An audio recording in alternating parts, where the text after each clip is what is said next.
informação. Por que o Flamengo decidiu fechar o setor leste superior e não vender ingresso para esse local no jogo contra o Internacional? Eu informei isso antes do jogo e obviamente que durante o jogo muita gente reclamando, muitos torcedores me mandando mensagem, me questionando sobre isso, e aí eu fui procurar saber, conversei com membros da diretoria do Flamengo e me responderam o seguinte: Vene, tudo é baseado em estudo, nada a gente vai fazer por acaso, não é tirar da nossa cabeça, acordar e simplesmente decidir que não vamos abrir um setor. Fizemos levantamentos, estudos. Sábado à noite, no Brasileirão do ano passado, por exemplo, tivemos 2 jogos em sábados às 20h30, 8h30 da noite. Público na faixa de 30 e poucos mil.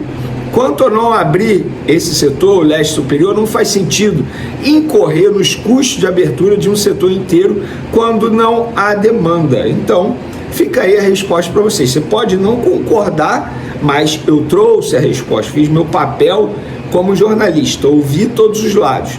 Eu confesso que eu gostaria de ver o Maracanã lotado, casa cheia, o que não aconteceu, deu 48.452 pessoas presentes.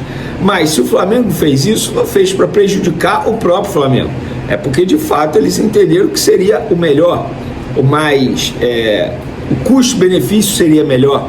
Então fica aí a resposta para vocês. E gente, diante do jogo, eu vi muita gente criticando. Foi um jogaço, cara. Flamengo Internacional mostrou pra gente que, de fato, os dois times serão postulantes ao título do Campeonato Brasileiro, cada um na sua estratégia.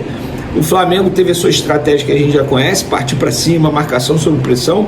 O Internacional, não vou dizer retranqueiro, porque seria uma análise errada da minha parte, mas um Internacional mais conservador, mas mesmo assim um Internacional que deu muito trabalho ao Flamengo, sobretudo no primeiro tempo. Eu acho que no primeiro tempo, diante das estratégias, daquilo que cada clube, que cada treinador gostaria de propor, eu acho que o Internacional foi melhor. O Internacional soube tirar proveito da situação, inclusive fez um golaço. O Flamengo não pode tomar um gol daquele. Um contra-ataque da forma que foi, perdendo a bola da forma que perdeu, e numa bola invertida de um setor para o outro. A jogada foi criada do lado esquerdo do Internacional, lado direito do Flamengo.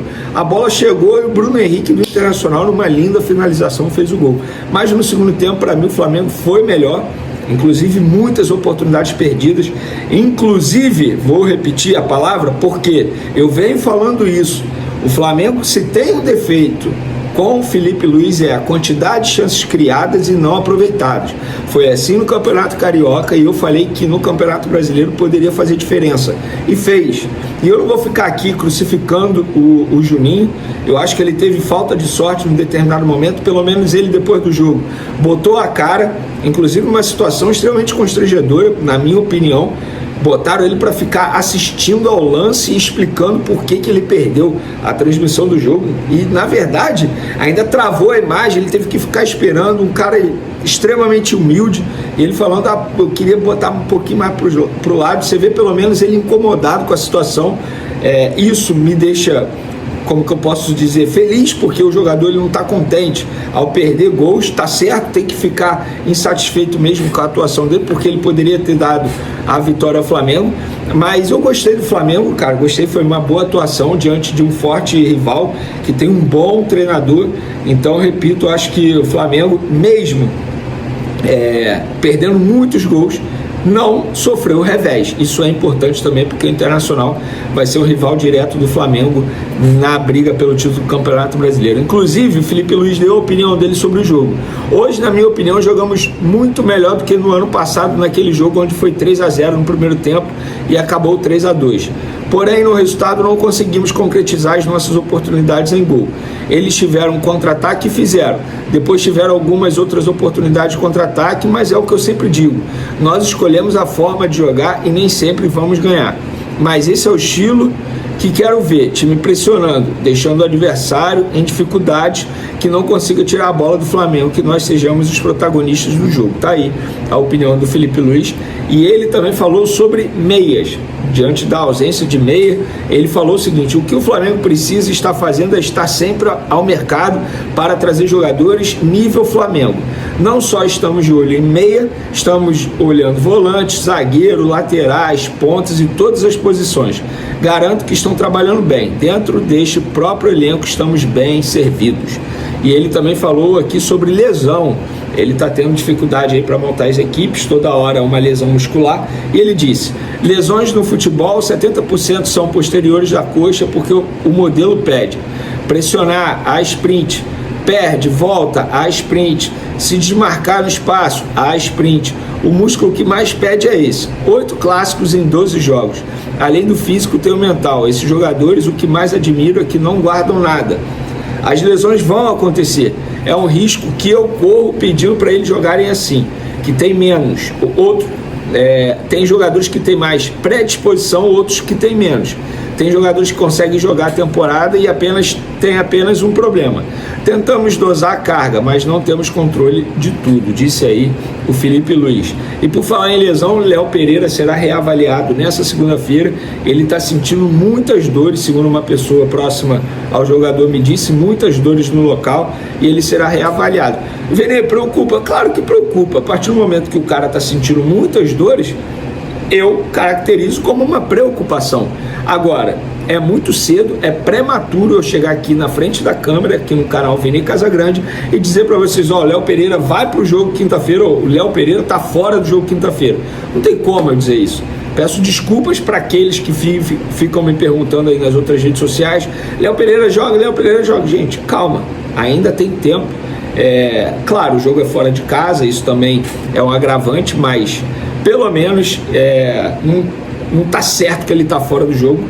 Vamos torcer para que não seja nada grave. Na verdade, vamos torcer para que não seja uma lesão, porque foi uma pancada. Torcer para que essa pancada seja apenas dores mesmo.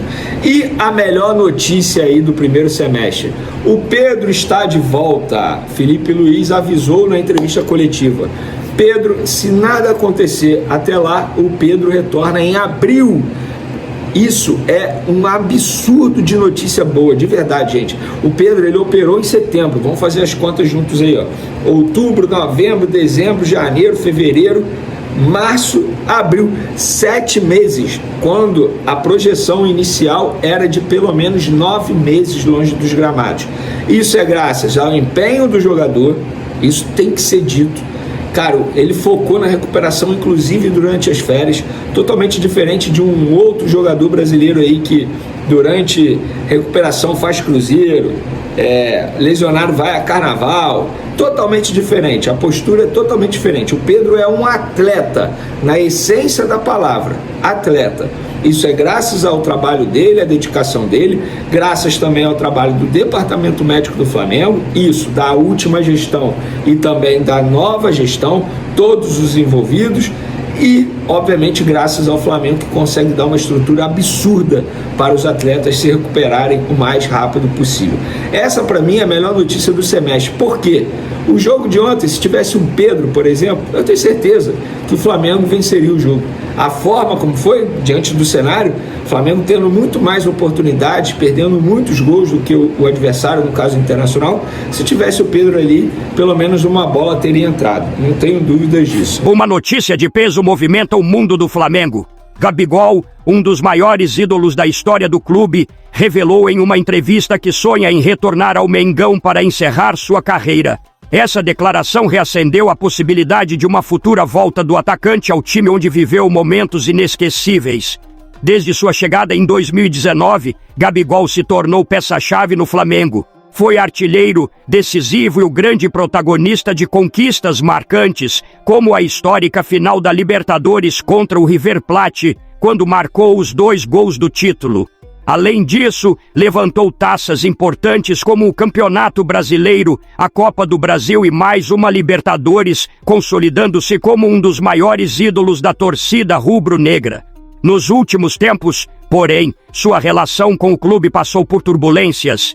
Com Tite no comando, perdeu espaço no elenco, ficou fora de partidas decisivas e, diante do desgaste com a diretoria, acabou deixando o Flamengo. Mas será que essa história ainda não terminou? Existe a chance de Gabigol vestir novamente o manto sagrado? Na entrevista, o atacante fez questão de demonstrar todo o carinho que sente pelo Flamengo e sua torcida. Ele declarou: seria um sonho, confesso. No futebol, nunca sabemos o que pode acontecer. Muita coisa aconteceu, mas eu amo a torcida do Flamengo. Sempre me apoiaram.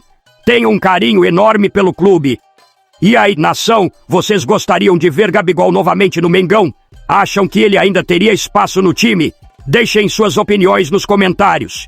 Não se esqueçam de curtir o vídeo, se inscrever no canal e ativar o sininho para ficar por dentro de todas as novidades do Flamengo. Até a próxima e saudações rubro-negras!